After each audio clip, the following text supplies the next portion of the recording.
Shalom Adonai.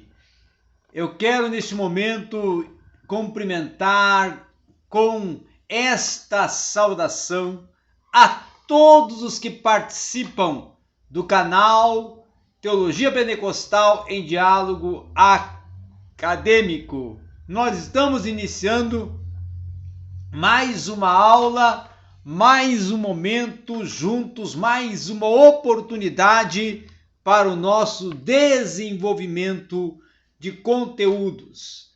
Hoje nós iremos tratar, na continuidade ainda da aula de patrística, sobre conceitos fundamentais e outros desenvolvimentos desta distinta disciplina que compõe a história da igreja, a história da teologia, que é a patrística. Também, claro, compõe a filosofia ocidental e cristã. Vamos, então, dar início a esse conteúdo daqui a pouco. Antes, eu quero te pedir, se não é inscrito no canal, se inscreva no canal. E se já é inscrito, compartilha o conteúdo e dá sempre esse seu like abençoador. Muito bem, quando falamos de conceitos fundamentais que precisam ser identificados e guardados em nossa mente, o primeiro que nós queremos abordar e estar tratando é sobre a patrologia, que é um estudo biográfico, crítico e exegético dos pais da igreja. Assim, nós podemos dizer que a patrologia ela vai designar o estudo do período patrístico, a sua evolução histórica, os seus protagonistas e, sobretudo, o seu conteúdo litúrgico, místico, teológico, todo um contexto vivenciado na sequência dos textos da Sagrada Escritura. A patrística, como estudo da teologia e dos pais da igreja, ela é o conjunto de escritos primitivos da era cristã, ao qual é registrado, é conduzido todo um contexto, um arcabouço de experiências, ensinamentos, rituais e da própria vida eclesial. É algo que fica distinguido, registrado dentro de uma proposta desde o período da antiguidade cristã. Então, os seus escritores e os seus promulgadores são todos aqueles que são intitulados de pais da igreja. Na literatura cristã antiga, nós vamos ver que todos os escritos feitos que narram, que apresentam, que tratam sobre a vida de Cristo, e é também conhecido, compreendido como patrística, como também dentro da disciplina de história do dogma, nós vamos ver que a patrística está relacionada ao estudo de como se estruturou os dogmas, que está relacionado com a proposta da história da teologia. A patrologia e a patrística, no âmbito das suas definições, nós podemos dizer que o criador do termo patrologia foi o teólogo luterano Johannes Gerhard, isso nos anos de 1637. Na sua obra póstuma, Patrologia, Saevi Primitiva Ecclesiae Christianae Doctorium, Laboratorius Opusculum, que justamente foi datada do ano de 1653. Esse termo surgiu no contexto apologético da Reforma e com o objetivo até de apelar para o testemunho dos pais da igreja como uma forma de justificação das ideias discutida pelos reformadores, com a resposta à antiguidade e, consequentemente, também à autoridade desses mesmos reformadores. O termo patrologia passou, então, a se expressar, sobretudo, um estudo histórico e literário, ou seja, vida e obra dos escritores cristãos antigos, que tratava sobre a disciplina ou uma disciplina de caráter eminentemente histórico, cujas principais funções eram dar a conhecer a vida e a formação dos pais da igreja, de outros escritores também eclesiásticos, tendo em conta o contexto que vai originar essa composição das obras literárias desenvolvidas pelos pais da igreja. A patrologia e a patrística, ela é responsável, ou foram responsáveis, essas duas disciplinas, por estabelecerem uma lista dos seus escritos, ou seja, dos escritos dos pais da igreja, distinguindo inclusive aqueles que foram os verdadeiros e os que foram falsos. Apreciar também o caráter e a importância destas obras. Expor os aspectos doutrinais, eclesiais mais importantes e relevantes para a teologia eclesial ou para a eclesiologia, tá? No contexto histórico da igreja. Na sua origem, o termo patrística, ele pode ser considerado, inclusive, um adjetivo ligado relacionalmente à teologia, que vai surgir também no século XVII, entre os teólogos luteranos, católicos, e vai subdividir, com a teologia bíblica, patrística, escolástica, simbólica e especulativa. Nesse modo, a teologia patrística vai ter por finalidade aprofundar com fidelidade o pensamento dos pais da igreja, para participar até da compreensão que eles vão alcançar dentro dos mistérios da fé cristã. Com isso, não vai se tratar, portanto, de uma mera sistematização do pensamento patrístico, mas de uma verdadeira teologia, na medida em que vai procurar compreender o mistério revelado e o desígnio de Deus, tendo como fonte e guia os pais da igreja. Vai também a patrística ser responsável por denominar todo um contexto epocal dos pais da igreja, a qual irá culminar dentro do século VI, no Ocidente, com o Santo Isidoro, de Sevilla, isso nos anos 636 depois de Cristo, já período da Idade Média, no Oriente, principalmente no século VIII, com João Damasceno, lá nos anos 749 depois de Cristo. Já na identidade dos pais da igreja, nós vamos ver que os pais da igreja são chamados a partir do quarto século da igreja, antes de pais da igreja ou de padres da igreja. Anteriormente, eles eram chamados de didáscalos, ou seja, mestres, que era um título justamente atribuído a todos aqueles que fundaram uma escola filosófica. Esse termo didáscalos, então, era utilizado com esse intuito, esse propósito mater. Consequentemente, sobretudo a quem vai se comprometer, principalmente com essa heresia, não vai ser concedido o título de padre, mas de uma forma genérica, de um escritor eclesiástico. O primeiro a utilizar, ou os primeiros a utilizar essa referência de didáscalos foram Orígenes, Tertuliano, Eusébio de Cesareia, O primeiro até a utilizar o termo de pai da igreja foi o Policarpo de Esmirna, isso lá no ano 356 depois de Cristo. Na sequência, os pais da igreja se tornam teólogos, se tornam os místicos da igreja dos primeiros séculos, que muitos deles eram episcopos, outros eram anciãos ou presbíteros, e alguns eram diáconos, e outros até eram leigos. Com isso, entre eles havia muitos também, a presença de muitos deles sendo monges, outros sendo até inclusive mártires, tornaram-se mártires, foram martirizados, em razão da fé que defenderam ou do que defenderam.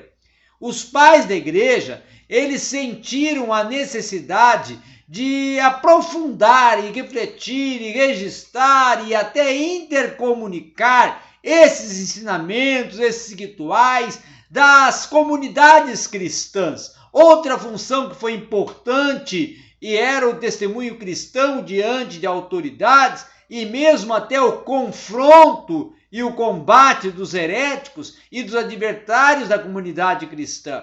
Nós podemos considerar, por exemplo, São Jerônimo, que como autor do primeiro estudo histórico desse grupo de teólogos, a distinção dele entre heréticos e ortodoxos se tornou uma distinção posterior, não é? Nós vamos ver também a variedade e a criatividade que foi surgindo entre os louváveis na composição, inclusive até de textos, de orações, de fórmulas rituais, que muitos deles estavam dentro de um contexto devido ao pensamento, à logicidade do pensamento grego, que permeava a visão eclesial e teológica desses pais da igreja. Outra questão também importante nós aqui mencionarmos, que normalmente o período da patrística, ele vai compreender, tá, desde o período pós-apostólico até o período, por exemplo, de Santo Isidoro de Sevilla, isso em 536, 560, no que se refere ao Ocidente, até a morte ali de João Damasceno, já nos anos 675, 749 no Oriente, tá? Inclusive, João Damasceno foi o grande gigante que combateu o iconoclasmo, foi o responsável, inclusive, por combater o iconoclasmo. Esses gigantes da fé católica, e ao longo desses 7 séculos, defenderam e formularam a fé, a liturgia e até o contexto moral, tá? Dentro até da proposta dos hábitos, da cultura cristã e dos dogmas cristãos. Foram assim intitulados pais da igreja e pais da igreja, porque nesse momento, Idade Média, a igreja que conduzia, que imperava, que era predominante, ou a única igreja que era conhecida e manifestada no contexto social, cultural, litúrgico, religioso e político, era a católica. Esses gigantes da fé da igreja souberam fixar, então, para sempre o que Jesus nos deixou através dos apóstolos. Foi eles os grandes intérpretes, os grandes exegetas pós-período apostólico. Eles foram outorgados, inclusive, com a responsabilidade, com a condição de os primeiros exegetas da era cristã. Depois do primeiro século, já encontramos alguns grandes expoentes, como o gigante da Antioquia, o Inácio, né? O grande expoente, apologeta Inácio do ano 107 depois de Cristo, que provavelmente, inclusive, foi, quem sabe ali, muitos indicam, discípulo do próprio apóstolo Pedro, tá? O caminho do martírio também teve presente nesses pais da igreja a partir de Policarpo, tá? Que foi um grande destacado pai da igreja, que escreveu cartas não somente aos membros da igreja de Roma, como também aos magnésios, aos tralianos, aos herminenses e a própria igreja de Esmirna, tá? No segundo século, nós vamos encontrar o Irineu de Leão, tá? O Irineu de Leão, isso lá no ano 200 depois de Cristo, ou Irineu de Lyon, né, como é conhecido, ele enfrentou os gnósticos e sorrateiramente até ele penetrou na igreja e ameaçou destruir a fé cristã, tá? Ele foi o grande responsável para vencer aos gnósticos que queriam, naquele momento do ano 200 depois de Cristo, destruir, banir com a fé cristã. Irineu escreveu uma longa obra contra todos os gnósticos e foi uma das obras mais marcantes da apologética contra o gnosticismo. Outra questão também interessante a falarmos é que os pais da igreja tiveram uma participação fundamental nos primeiros concílios ecumênicos, como o caso do concílio de Nicéia, que ocorreu no ano 325, que vai condenar o arianismo, que era um segmento que negava a divindade de Jesus, que eram os discípulos, seguidores de Ário. Ário era um mestre ou um falso mestre que era totalmente contrário à divindade de Cristo. Isso vai ocorrer, essa vamos assim, refutação total a Ário no Concílio de Constantinopla, isso em 381, quando vai também ser condenado todo o macedonismo que negava a divindade do Espírito Santo, e até outros concílios vão surgir que enfrentaram e condenaram vamos dizer assim, as heresias, os escritos heréticos contra a cristologia e contra o trinitarianismo, tá? O trinitarianismo, tá? Os pais da igreja, então, eles sempre estiveram dentro de um contexto até eclesial e doutrinal, um tanto esquecidos, mas a partir dos anos 40, na Europa principalmente, de um modo especial na França, distintivamente na França, vai surgir um forte movimento voltado à patrística, e este movimento vai ser liderado pelo cardeal Henri de Lubac, ou Henri de Lubac, tá? E o próprio também cardeal Jean d'Amelot, o qual vai dar a origem, mais tarde, à coleção Sources Christianes, ou seja, com mais uma coleção que vai encampar dentro do seu arcabouço de assunto mais de 300 títulos contra todas as heresias propostas pelo arianismo, pelo macedonismo e por outros hereges que surgiam naquela época. Então essa foi uma das principais obras de apologética do século, podemos dizer assim,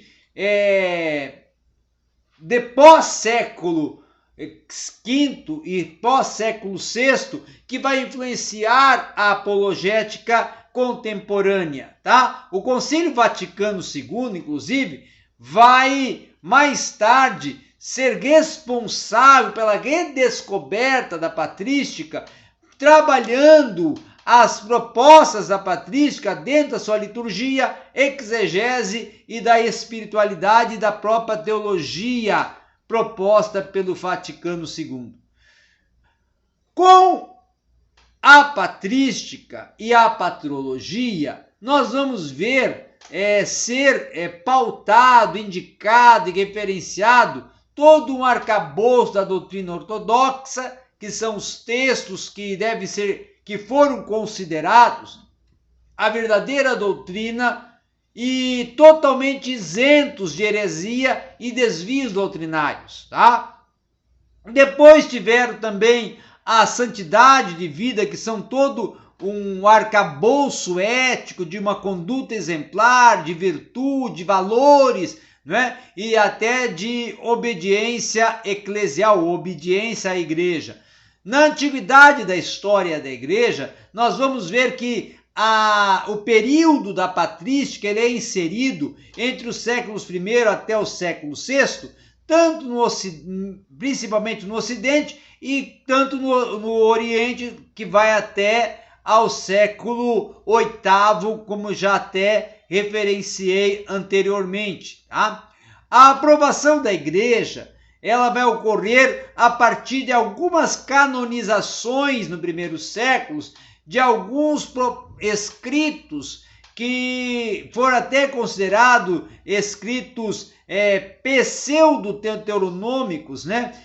Ou escritos que fazem parte dos livros não canonizados, tá? Ou denominados livros apócrifos, que pertenciam também à escrita de algum desses pais da igreja. Vamos dizer assim, a colegialidade, o diálogo, ele teve presente dentro da comunhão, integração e complementaridade, tá? Desse patrimônio desenvolvido e encontrado dentro da doutrina dos pais da igreja, que em algum momento, mais tarde, foi apontada alguma dessas principais após a Reforma Protestante como doutrinas espúrias, alguma delas inclusive. A divisão do período patrístico nós podemos assim colocar como a época das origens, que é o período que inicia-se com o Concílio de Nicéia, isso em 325 depois de Cristo, a época de ouro, que é o período mais fecundo da tradição patrística, que vai compreender aí o período desde o Concílio de Nicéia até o Concílio de Calcedônia, isso em 451 depois de Cristo, tá? E a época da conclusão, que vai englobar o período entre o Concílio de Calcedônia e o final do período da patrística, que vai ser um período em que vai tratar-se de questões, inclusive secundárias da tradição, como a disputa iconoclasta e as questões políticas, principalmente relacionadas à sociedade civil e também à comunidade eclesiástica. Tá? Então, nós podemos também inserir algumas características pessoais, singulares da patrística, como, por exemplo, a fé cristã partindo de uma narrativa histórica e não resumida a um fato histórico ou ideologia, mas sim um conjunto de ideias e proposições existenciais. Também outra característica singular da patrística, a literatura cristã dentro de um valor oficial e de um registro de textos que vão acampar contexto histórico, teológico e também contexto eclesial. Período também que insere todo um contexto de discursos, tanto no aspecto grego-romano, e que vai ser direcionado à filosofia social, à antropologia da linguística e a teorias também até consideradas teorias humanistas, tá? Também podemos assim apontar que com toda essa riqueza de conteúdo, os pais da igreja não fizeram uma teologia sistemática e até nem propuseram uma exposição metódica e racionalista da teologia sistemática ou da doutrina. Foram sim apresentados coletâneas, não é? Ou verdades da fé em forma de coletâneas. A base da reflexão desses pais da igreja estava totalmente fundamentada nos escritos sagrados, no cânon sagrado, dialogando com a vida eclesial, com a história, com a cultura e com a sociedade. Então era isso que nós tínhamos para hoje, dentro aqui da sua aula de patrística. Obrigado a todos.